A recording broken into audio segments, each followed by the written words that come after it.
नमस्कार, आप देख रहे हैं महाकुंभ की महाकथा और मैं हूं पिंकी धनखड़ आपके साथ। संगम तट पर स्नान के लिए करोड़ों श्रद्धालु उमड़ रहे हैं। अब तक करीब 10 करोड़ लोग संगम में डुबकी लगा चुके हैं। इंडिया न्यूज महाकुंभ की लगातार महाकवरेज कर रहा है और आप तक एक एक तस्वीर पहुंचा रहा है। ममता कुलकर्णी महाकुंभ में महामंडलेश्वर बनी है। ममता कुलकर्णी ने संन्यास लिया और दीक्षा ली है। भगवा पहन महाकुंभ पहुंची ममता कुलकर्णी। ममता ने किन्नर अखाड़े का आशीर्वाद भी लिया। लक्ष्मी त्रिपाठी के साथ ममता कुलकर्णी की तस्वीरें सामने आई। यहां आना मेरा सौभाग्य है, ममता कुलकर्णी का ये कहना है।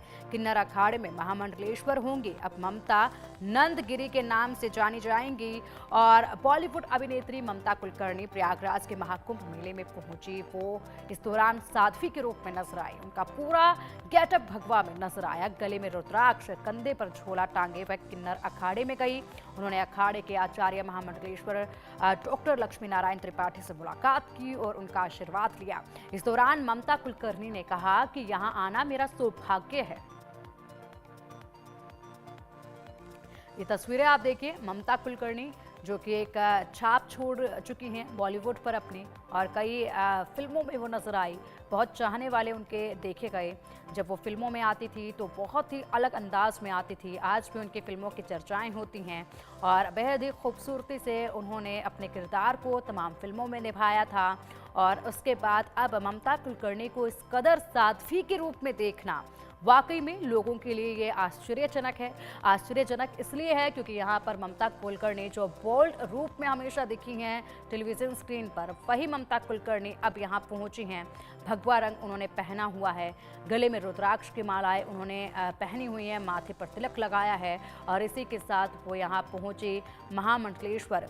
किन्नर अखाड़े की महामंडलेश्वर की उपाधि उन्हें मिली है। और इसी के साथ जब वो किन्नर अखाड़े में पहुँची तो डॉक्टर लक्ष्मी त्रिपाठी से उन्होंने मुलाकात की, उनका आशीर्वाद उन्होंने लिया। ये तस्वीरें लगातार अब हर तरफ देखी जा रही हैं, काफ़ी वायरल हो रही हैं और चर्चाएं अब ममता कुलकर्णी की काफ़ी तेजी के साथ उनके संन्यास को लेकर बढ़ रही हैं।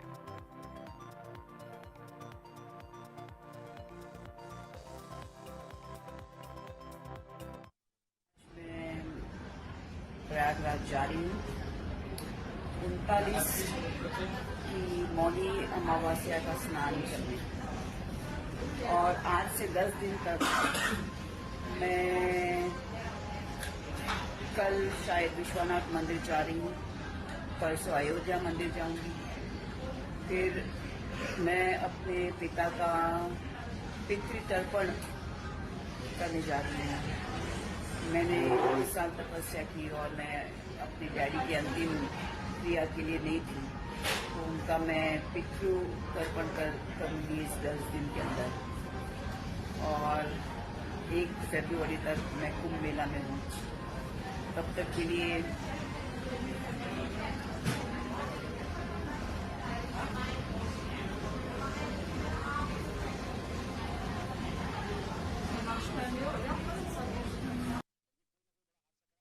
किन्नर अखाड़ा ममता कुलकर्णी को महामंडलेश्वर बनाने जा रहा है।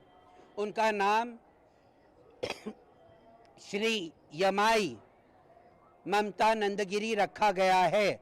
जैसे मैं बात कर रही हूँ, उनका पिंडदान का कार्यक्रम हो रहा है और उनके सारे क्रियाक्रम जो महामंडलेश्वर होने के पहले होते हैं वो सारा चीज़ किया जा रहा है। और वो मुझसे 1.5 साल से मुझसे टच में रही, किन्नर अखाड़े के टच में रही, और वो पहले भी मुझसे मिलने से पहले जूना अखाड़े के महामंडलेश्वर के साथ वो दीक्षित थी। और उनके गुरु ब्रह्मलीन होने के बाद उनको कहीं दिशा नहीं मिल रही थी, तो हमने वो कल ये इच्छा जाहिर करी उन्होंने 2-3 महीने पहले कि मैं सनातन से पूर्ण रूप से जुड़ना चाहती हूँ। तो कल वो भी अखाड़े में आई, वापस आई और कही माता मुझे कुछ पद चाहिए। जब पद चाहिए का बोली और बोली मुझे महामंडलेश्वर बनना है और मुझे आपका जो वृंदावन का आश्रम है उसके आगे प्रचार प्रसार के लिए मैं आगे काम करना चाहूँगी, मुझे पद दीजिए, महामंडलेश्वर बनाइए।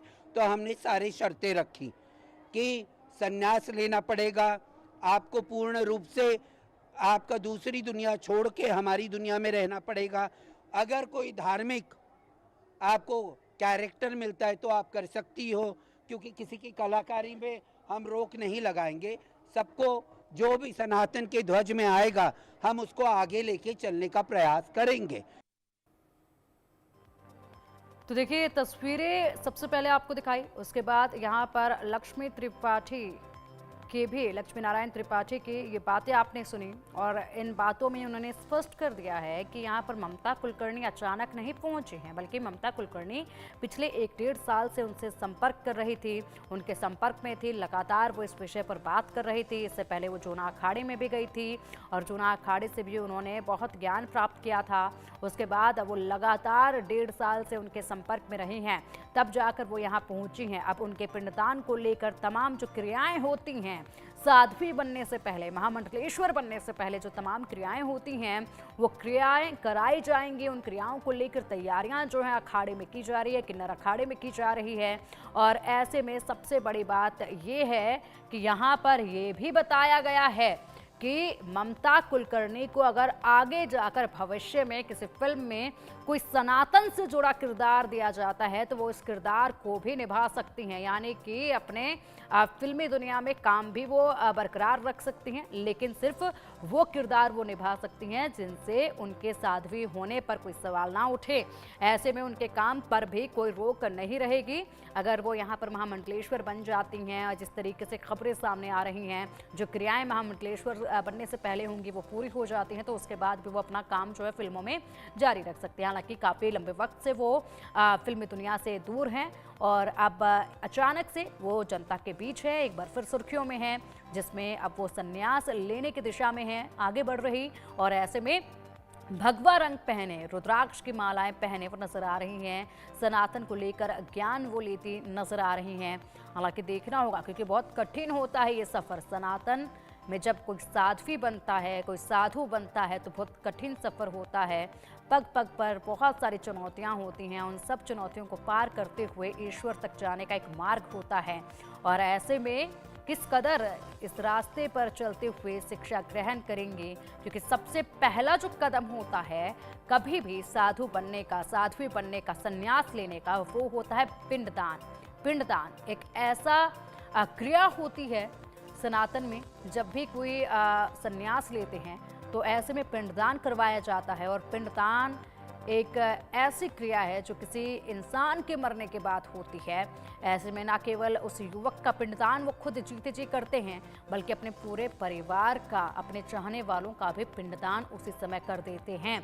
यानी पिंडदान करने का मतलब होता है कि इस दुनिया से तमाम रिश्ते नाते ख़त्म कर देना। इस दुनिया में जो रिश्ते नाते हैं, जो अपने हैं, जो प्यारे हैं, उन सब से अपना रिश्ता ख़त्म कर देना और मोह माया से दूर होकर सिर्फ और सिर्फ भगवान के लिए पूरी तरीके से आस्था के साथ यहाँ पर तप करना। और इसी के लिए अब तैयारियां ममता कुलकर्णी के लिए भी की जा रही हैं।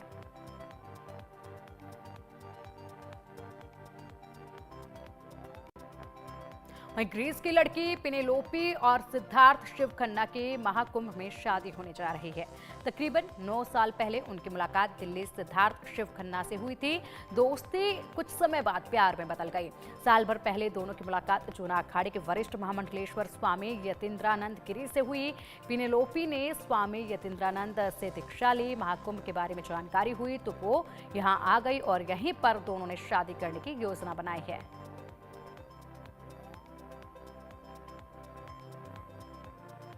शहर में एक अनूठी पहल की शुरुआत हो रही है। ये पहली बार ऐसा होगा कि किसी महाकुंभ या कुंभ में किसी की शादी हो रही होगी। ये शादी कहाँ हो रही है और कैसे हो रही है, आपको बताते हैं। ये शादी जूना अखाड़े के महामंडलेश्वर यतीन्द्रानंद महाराज जी के आश्रम में हो रही है और बहुत ही धूमधाम से ये शादी कराई जाएगी। महाराज जी हमारे साथ हैं। महाराज जी, पहली बार सुना है कि कभी कुंभ या महाकुंभ में शादी हुई हो किसी की, ये तो इतिहास में लिखा जाएगा। ये कोई सामान्य शादी नहीं है। सनातन धर्म के प्रति एक दृढ़ आस्था रखकर सनातन को स्वीकार करते हुए, और जो हमारी शिष्या है, हमारी पुत्री भी मूलतः वो ग्रीस एथेंस से हैं, ग्रीक हैं, और एक लंबे समय से सनातन की विचारधारा से जुड़ी हैं, योग और ध्यान से जुड़ी हैं। तो सनातन के प्रति उनकी ऐसी गहरी आस्था लगाव हुआ कि उन्होंने अपने विवाह का सुनिश्चय किया और जो हमारी पारंपरिक वैदिक रीति है, क्योंकि दुनिया में परिवार ये व्यवस्था केवल और केवल भारत की है और भारत ने दी है दुनिया को, तो वो उसी पद्धति से उन्होंने आग्रह करा कि मैं पूर्णतः वैदिक विधि से विवाह करना चाहती हूँ। तो कुंभ एक ऐसा शुभ अवसर आया कि जहाँ देवता भी हैं, साधु संत भी हैं, समाज भी है, और मेरे को भी लगा कि कुंभ से एक अच्छा मैसेज ये जाना चाहिए कि सनातन की दिव्यता क्या है, भव्यता क्या है। तो 26 जनवरी को पीनालोपी सारा और सिद्धार्थ शिव खन्ना दोनों का यहाँ विवाह होगा। दोनों के परिवार के लोग यहाँ आना शुरू हो गए हैं और जो भी वैदिक रीत रहती है उस रीत के अनुसार इनका विधिवत यहाँ विवाह संपन्न किया जाएगा। महाराज जी, आपने पिनालोपी को अपनी बेटी बना लिया, उन्होंने आपको अपना पिता बना लिया, लेकिन पिता को बहुत कठिन परिश्रम करके एक बेटी के लिए एक अच्छे वर का चुनाव करना पड़ता है। सिद्धार्थ का चुनाव आपने कैसे किया और कैसे सिद्धार्थ को आपने परखा कि ये मेरी बेटी के लिए बहुत सही है? सिद्धार्थ लंबे समय से आध्यात्म से जुड़ा है और विशेषकर दुनिया के कई देशों में वह आध्यात्म और योग की अलख जगाता है। दुनिया के कई देशों में उसके स्टूडेंट्स हैं और वो पूरी तरह से आध्यात्म और योग को समर्पित है। तो वैसे तो विवाह के लिए दोनों को तैयार करना पड़ा है कि भाई आप गृहस्थ, क्योंकि आज एक आवश्यक है कि ऋषि परंपरा की भी आवश्यक है। जो हमारी प्राचीन परंपरा ऋषि परंपरा थी कि अच्छे सदग्रस्त हों, तो उसी दृष्टि से दोनों को ही तैयार किया गया और दोनों ने गुरु की बात को स्वीकार किया है। और मुझे बड़ी खुशी है कि सिद्धार्थ को एक अच्छी पत्नी और पीनालोपी को एक अच्छा पति माँ गंगा भगवती और प्रयागराज की कृपा से मिलेंगे। बिल्कुल, तो गुरु कृपा की वजह से इस जगह पर इस पावन महाकुंभ में एक अद्भुत समागम होने जा रहा है। त्रिवेणी का तो समागम है, लेकिन विवाह का समागम इस महाकुंभ में होगा। चलिए आइए आपको मिलाते हैं हमारे दूल्हा दुल्हन से, क्योंकि इन्हीं की शादी है और एक अद्भुत संयोग होगा। सिद्धार्थ, आपसे जब बात हो रही थी तो आपने कहा कि मैं तो शादी नहीं करना चाहता था, परिवार वालों ने बहुत फोर्स किया, शादी कर लो शादी कर लो। पीनालोपी को कैसे पसंद कर लिया आपने? देखिए, जैसे महाराज जी ने बोला कि इनमें एक अलग खूबी है।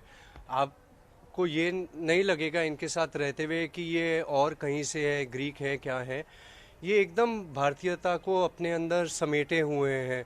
सुबह 4 साढ़े 4 बजे उठना, ध्यान लगाना, योग करना, अपना हर रीति रिवाज को निभाना, सत्य के मार्ग पे चलना, किसी से झूठ नहीं बोलना, परिश्रम करना, मेहनत करना और अपने बलबूते पे अपना जीवन स्थापित इन्होंने किया है। तो इनमें इतनी अच्छी अच्छी खूबियाँ थी कि कोई अंधा भी इनको स्वीकार कर लेता। मेरे को तो भगवान ने फिर भी अच्छे खासे नेत्र दिए और तीसरा नेत्र भी खोल के दिया है। तो इनसे बढ़िया मेरे जीवन में और कुछ हो नहीं सकता था। और महाराज जी की कृपा, महाराज जी की आज्ञा जैसे ही हुई उसी समय हाँ बोल दिया। अच्छा, महाराज जी की आज्ञा से आपने हाँ बोल दिया। लेकिन पीनालोपी ने कुछ तो कहा होगा कि ठीक है आप मुझसे शादी कर लो। कैसे कैसे कैसे शुरुआत हुई थी, क्या क्या हुआ था, वो बताओ आप। हम काफ़ी समय से मित्र थे और मैरिज कह दूं? नहीं, ये बोल नहीं सकते क्योंकि बिना आखिरी अल्टीमेट चीज़ महाराज जी की इच्छा और आज्ञा ही थी। तो अरेंज ही है, महाराज जी ने ही अरेंज करवाई है मैरिज। तो महाराज जी ने लव कराया है, अरेंज में शादी हो रही है। हाँ जी। तो अब इसमें देखिए, शुरू से तो हम मित्र रहे और तकरीबन 1 साल पहले हम लोगों ने डिसाइड किया था कि अब जीवन साथ में निभाएंगे, क्योंकि दोनों की जीवन शैली बहुत मैचिंग है, बहुत सिमिलर है। तो उस समय पे फिर हम लोग धीरे धीरे, सबसे पहले ये आके महाराज जी से मिली, फिर मेरे घर वालों से मिले, फिर मैं इनके घर वालों से मिला और सभी ने हाँ बोल दिया। और उसी समय फिर महाराज जी से आज्ञा ली कि कब किया जाए। महाराज जी ने बोला कि प्रयागराज महाकुंभ से बड़ा पुण्य अवसर नहीं होएगा, सारे तीर्थ वहीं पर उस समय उपस्थित होते हैं, सारे देवी देवता उसी समय वहाँ पर उपस्थित होते हैं और दो सबसे प्राचीन सभ्यताएं मिल रही हैं, एक हो रही है। हम लोग योगा सिखाते हैं और अब अपने जीवन के योग में घुस रहे हैं, तो इससे ज़्यादा अच्छा समय नहीं हो सकता था। बिल्कुल, इससे अच्छा समय हो नहीं सकता। Penelope, how did you think of getting married with Siddharth? I guess there are some things that you don't really think, logically speaking. Like, do you think, I want to be with me? You don't. It's natural. You are born with this body. It comes natural to you. This is what you have. And you live with that. So with him, everything comes natural. It's not like a logical decision.